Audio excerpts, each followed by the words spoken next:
bought this, I believe it's a 5-liter fuel tank, and my goal was to try to keep everything inside the case, the tank and the heater, everything like I did on my old unit.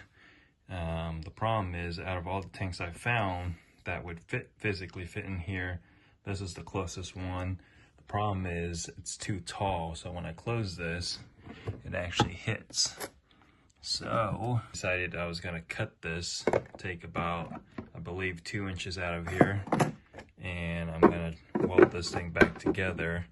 I bought this plastic welding kit here. I've already done a couple of spot solders, I guess, or welds to the tank to kind of get it set in place.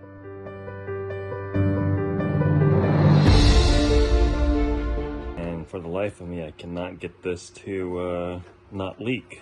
They are, like, I believe, like 3 pinhole leaks in a couple of spots, and I cannot get it to seal. So I kind of got frustrated, gave up on it, and then I did what any normal person would do, and bought another tank to try again. First time I did this, took a while to cut this apart. I took a razor blade and I scored it a million times on each side, and it finally just snapped off. I did it with a Dremel this time, and a lot faster. And I've already cut it, so yeah, I bought 2 other tanks just in case. Use this deburr and kind of scrape out the excess plastic, or the edge of the plastic in here, so it doesn't break off inside the tank.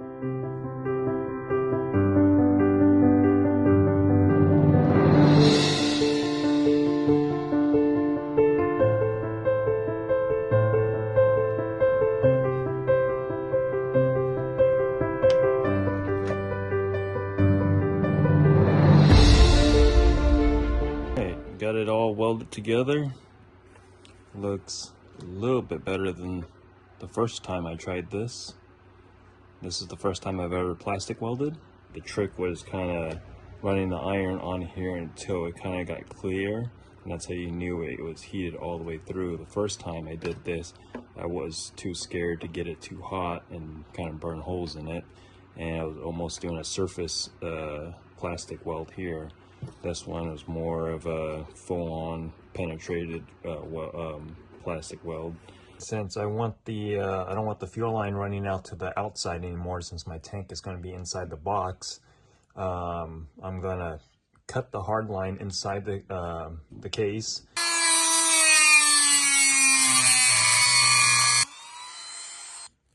All right, since I'm trying to save this, or at least as much of it as I can, I'm gonna see if I can just bend it out of the way so it flexes out of there.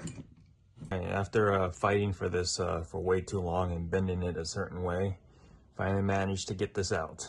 The reason why I was trying to save this was I was thinking of connecting it back together and using just a rubber hose here.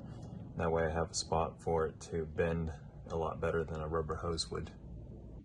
All right, trimmed off a little bit more, and hopefully to do something like this, depending on where it needs to pop out from the case, and then the little rubber hose here.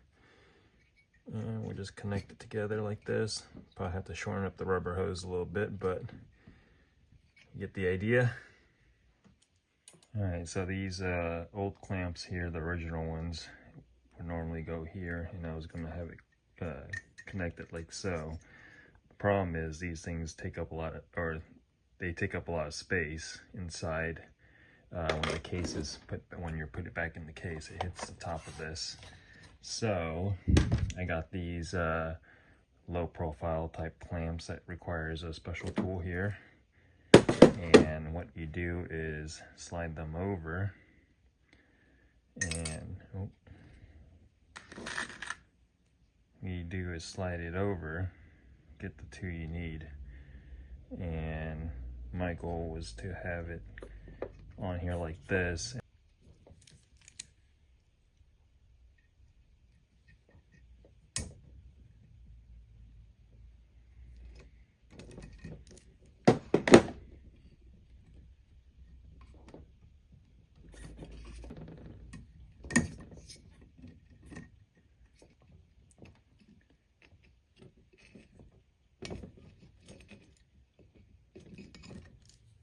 right, got it crimped on there. Looks like a pretty solid connection once we get it all put back together. Now I'll be able to run a hose from here out, and again we're probably going to have to keep using these low profile clamps to run the hose out. All right, I put it back in the case to do a quick test fit to make sure we don't have any clearance issues. As you can see right there, the fuel line is in there, crimped and connected, so no bulge, and it fits in the case perfectly fine. So now we just got to extend the line out and get it prepped for the fuel tank. All right, next is getting this fitted with the hard line.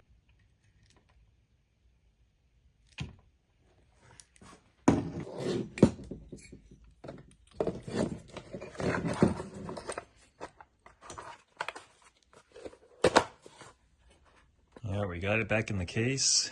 Make sure it fits pretty snug and there isn't any restrictions anywhere. Fuel line's got plenty of play. All right, instead of trying to make another hole, there's a little rubber grommet for this wire here. Seems like there's plenty of room for us to run this through. So this is, I'm going to try to fish this through and see if this will work. All right, so it looks like there's plenty of space for us to wire or run the fuel line through this grommet here. So this should help us not have to drill any holes in there. Now we should be able to get the case back on, or the cover. All right, now that I got the holes marked, I'm going to take the silicone gasket here that normally fits like this, and we'll use that as the guide to trace the rest of it.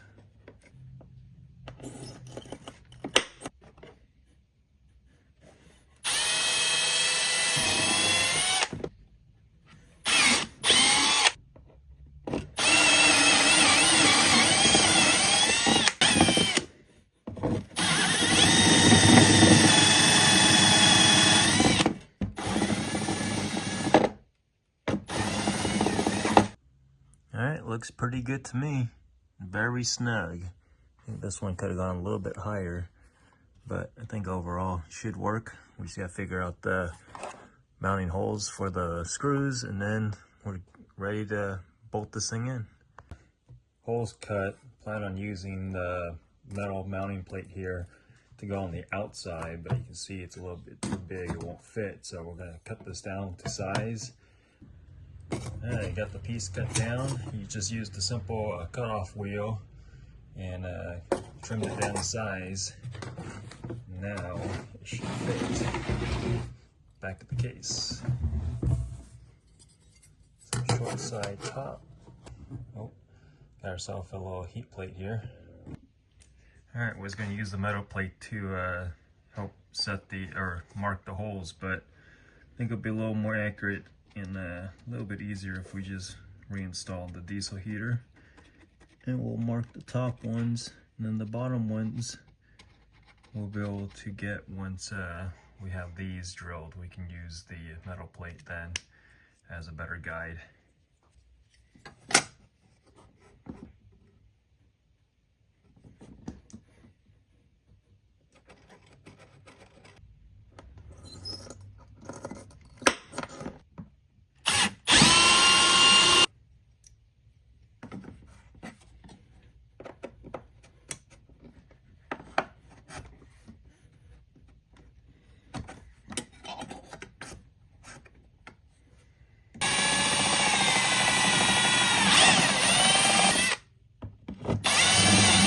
Since we won't be using the fuel hole here, I'm going to actually rotate it so that it blocks off this plate, or the where the original fuel line came out, to give us a better seal.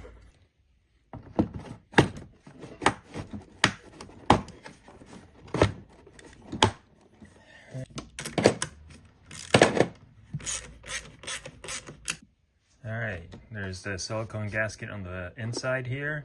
And then the metal plate on the outside. It's all bolted up in place. As you can see, the go plug is on top, so it can be mounted sideways. This will keep, my other case is done the same way. No issues with it on the side, as long as you keep the glow plug on the top side of the case. All right, Heater's bolted to the box, and we got the fuel line, got the power here. All right, next we're gonna try to figure out, the hardest part is gonna be drilling the holes on each side of the tank, or the box for the inlet and outlet. So what I did here is took a piece of the metals that we cut off and we laid it on top. It almost sits perfectly level with the top of this. And what I'm doing is I took this, dropped it down, and I used this. I kind of have it centered up on the heater. Placed this over here. I took my marker and I marked basically the top. So now I have a guide. That line right there. That line right there is going to be my guide for this side, and try to center it back up. Use that as my line, and then I'll use the bottom of this. Also, I'll flip it around and use this side. And there's the other mark on the back, and we'll line it up. All right, now with it lined up, pretty centered up here, we'll line it up with the line, and this will give me a spot to mark the top of the center hole. And then with that marked there, unfortunately, I don't have another. I guess I could still take more measurements, but I'm just gonna eyeball it when you just look down from the top. I'm gonna take this and sit it right on top, right where I think the center would be, the top of this center. And then I drew my circle there. All right, for drilling the hole here, I have a 2.5-inch hole saw that I'll be using.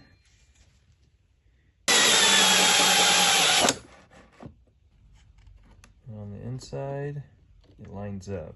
Then these, I forgot what these things are called, but they have a little knob here that allows you to loosen this, and then you can slide the door open and slide it closed, or you can lock it in place open or lock it closed. And the goal was to have this in here, and then on the inside, well, on the outside, I'm going to do a little bit of trimming. I knew this in advance. You can see it doesn't sit flush against the box, and I'm okay with trimming a little bit of this to get this to fit in there. And on the inside, we'll have to connect it with a short piece of hose.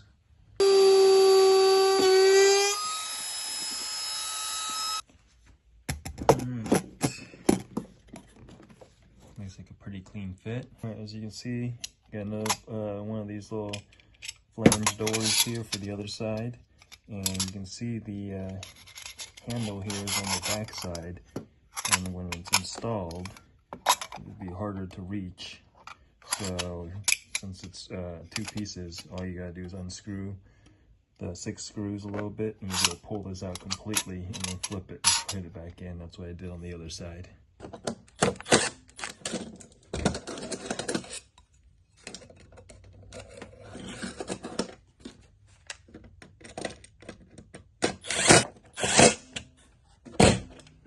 There you have it. Let's flip to the other side. So, all right, got the other side done. Both sides are done up now, and had to do this one off camera only because camera died. All right, next I'm gonna be adding some quick disconnect fittings for electronics. I got 2 of these here. This one's gonna be the power connection, and I'm just gonna redo the harness on there to allow me to have this bolted in here, and then the harness will be plugged into the, or wired, or soldered into the back of this. Then I'll have quick disconnect fittings for the power side, and then the controller uses 3 pins or 3 wires, so this one will be wired in as well. Got the same style plugs here. I got 2 spots here. This is the outlet for the hot air, so on my other build I had the connections on the other side, but since this is going to be running to the cab, I might as well have the wires on this side that's going to run to the cab as well. For this, I'll be using a hole saw. I happen to have one exactly the right size. It says it's a 3/4. Get this to focus. It's a 3/4 or 19 millimeter. Alright, the hole was made, and use this little deburring tool here to take away this extra plastic or from the drill. Clean it up pretty nicely, and I still gotta do all the other holes I did. Make it look all nice and pretty.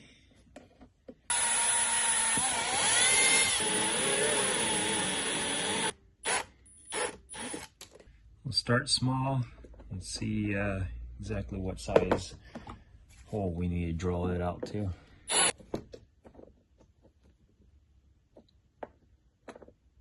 Alright, so it looks like the size. This, the 3-pin one, it's got this little, I don't know, it looks like the brand right there. And I want this to sit up top like this because I didn't account for that to go the other way. Little details. So that should fit nice and snug there. Controller, you can see it's just 3 wires.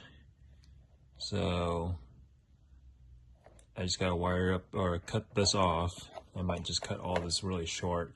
That way I don't have so much slack or so much extra wires in here. And then those 3 wires will be soldered to the back side of this. Alright, I personally like to drill one hole first and get a screw put in. This kind of helps lock that in place before I drill the other holes.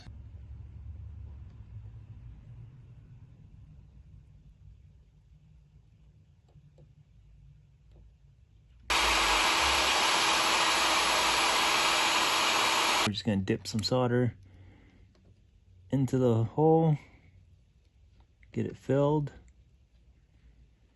like so. Then we just got to grab the wire and we just dip the wire in, get it hot, and then release. Alright, got all the screws bolted in. On the back side, they are barely long enough.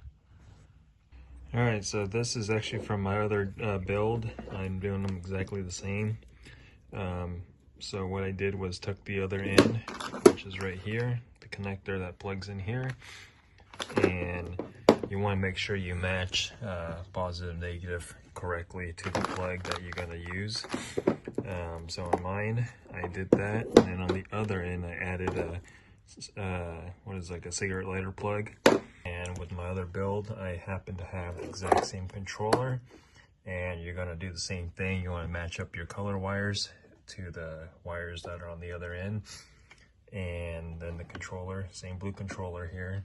So I decided to come up with this clamp here. It's a 3D printed. I drew it up in CAD, and I'm gonna try to bolt the clamp down towards the front. These brass threaded inserts.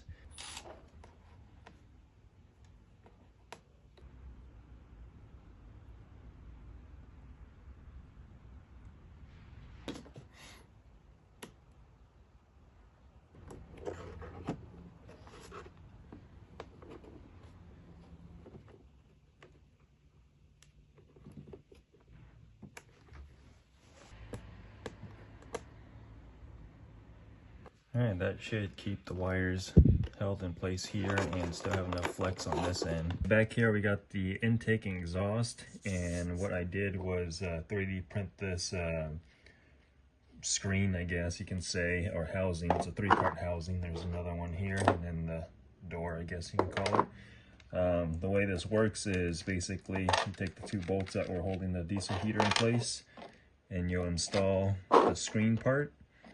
And we'll screw this one in.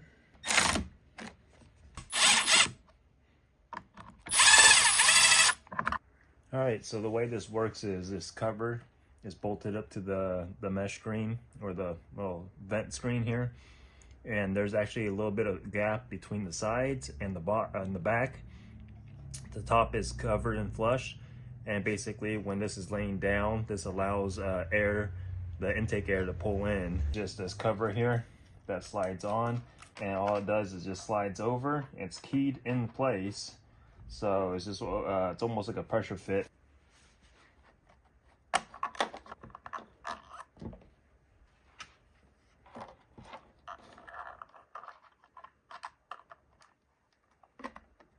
tap in to the tank, and then this will allow me to run my fuel to the heater without messing with the cap. All right, got the hole drilled, and I trimmed down this little unit here, the pickup tube, and left that at an angle. I didn't want it to just go straight down. I wanted an angle so that way the fluids kind of pick up here and not, you know, right here. All right, now the tricky part is going to be to fish the, well, actually the washer or the grommet stays on top, but it's a lock nut, so it's going to be fun trying to tighten this thing down. Drop that in there. All right, so this is going to get tricky, but what I'm going to do is drop one of these ratcheting wrenches at angles, and I'm going to cup it from underneath, and then I should be able to turn this one back and forth to tighten it.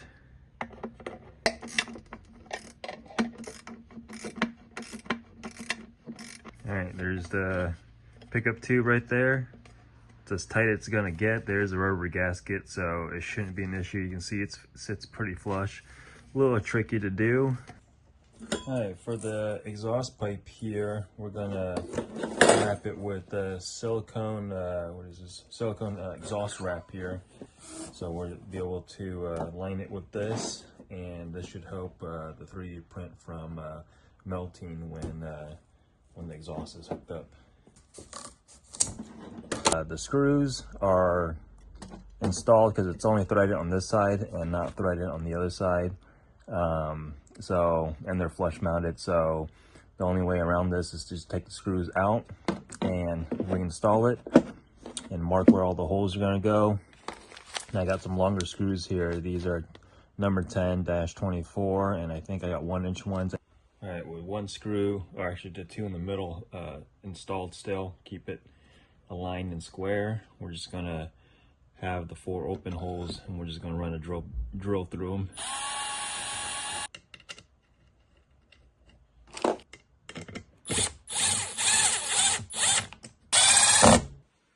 Add some washers, and then the nut. And we'll repeat for the other side, keeping the 2 center ones. All right, got the diesel heater removed. I got all 4 screws installed on both sides. All right, so the inlet, I cut the screen off. It won't fit with the metal one I have here. They call it high temp masking tape, I believe. And it's just clear tape or yellow tape, film tape, but it's high temp, and I'm gonna actually tape up the seams here on both sides.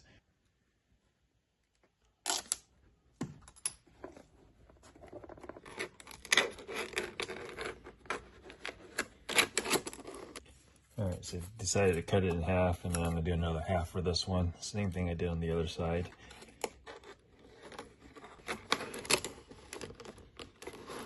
All right, because the fuel tank I plan on using is gonna sit here.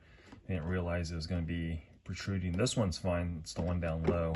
It's gonna hit it, so I'm just gonna take a cut off wheel and just cut it off. All right, for the fuel system, I routed the line over here and around the inlet, and then the wire as well. You can see right here, and they both run down and they plug into the heater, the fuel pump here, and then it runs across, over, and then it comes around and then back up to the tank over here. The reason why I kept this down low is because in case there's any leaks and stuff, I'd rather keep it contained to the bottom and not up high where it can drip or leak onto the other components in the box. I wanted to have a 20 amp hour battery that I wanted to use in the setup, and it fits in here perfectly. Problem is, it's gonna be sitting on top of this stuff, and 3D printing a little spacer for it. The battery will sit right up top. Wanted a switch in here. This will be a switch on and off for the battery. I bought a 3-way switch, and after getting this all wired up, I probably could have got away with just a 2-way switch. I may wire it up as a 3-way switch down the line, but the original intent was to be able to switch between battery and then the cigarette lighter plug that I have out here.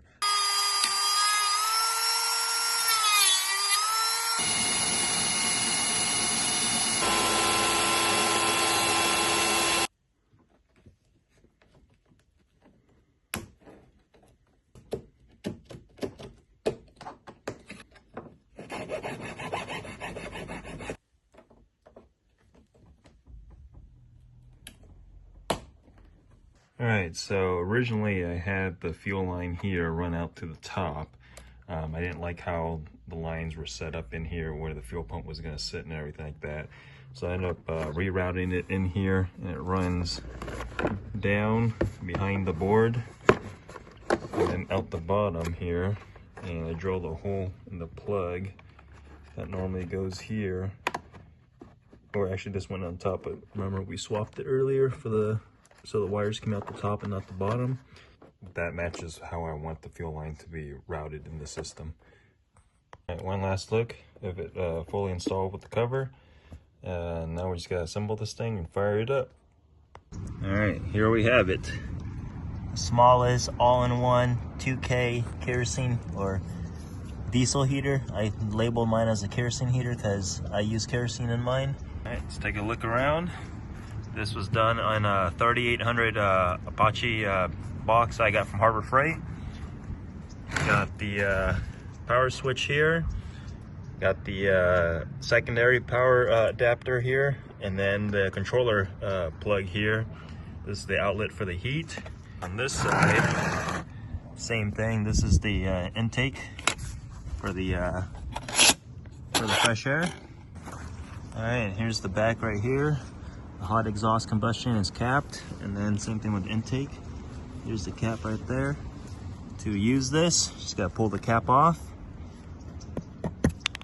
And then same thing with the intake one.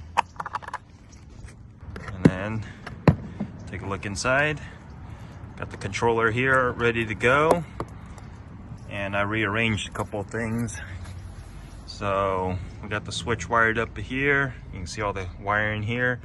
Got wire holders, I guess, here. And then same with this one here. Everything's all taped back up. Got the battery sitting here, 20 amp hour. The case came with these little foam inserts, so this actually worked out a lot better than the plate I was using. This will keep the battery from moving around, and below this is the fuel pump, and hopefully with this will keep the noise down a little bit. Moving on underneath, 3D printed a little spacer here. This will allow me to set the battery on top. I did take the rubber mount off of this. Fuel line, like I said earlier, I rerouted it and it runs underneath the heater now instead of coming off the top. I just didn't like how it ran up over the top and how everything was routed. It looks a lot cleaner this way. It's all hidden now and can't see any of the fuel lines. So put everything back together. Originally I had this taped up, but and run zip ties instead. It's just a lot easier to get it wrapped around. On this side, originally I had it all covered up, but we're gonna keep the top opened up because the fuel tank here, I guess, vents or needs air when it's running. And ideally, I'd rather run this unit with the case closed. So this will allow some fresh air when this is open to come in through here. All right, so in order to have this turn on, we gotta flip the switch, red for power, and unit is on. So let's power this bad boy up. All right, it's firing up. Got hot air coming. It's not full heat yet, but it's getting there. As you can see, it's running standalone. No other power source but the battery. All right, forgot the muffler, but with the muffler on, you can hear this thing's pretty quiet. The case is pretty thick, and right now we're putting out some more heat now. It's definitely a lot hotter. I wanted a unit that was all self-contained with everything inside, just for a small form factor. During the build, I've had it kind of put together, and I've had it ran for about an hour, maybe 2 hours, with no issues. So with the case closed and everything like that, so I haven't had any overheating issues with this unit being in the box. Even right now, I don't feel it being hot at all. I know a lot of people have concerns with how close this is to the plastic. Like I said, I've ran it for about an hour. I've taken it apart, and I didn't see any deformation in the plastic at all. And Same thing back here. You can see with the metal plate, there's no melting or anything like that. All right, so runtime on a 20 amp hour battery with a 2K. I honestly don't know. I haven't tested this unit yet in the field, but I know with a 20 amp hour battery in my 5K unit I was getting about 8 hours of runtime. So with the 2K unit, I'm hoping I'll get a little bit more runtime out of this. But I guess time will tell when I get a chance to take this out on a trip and test it.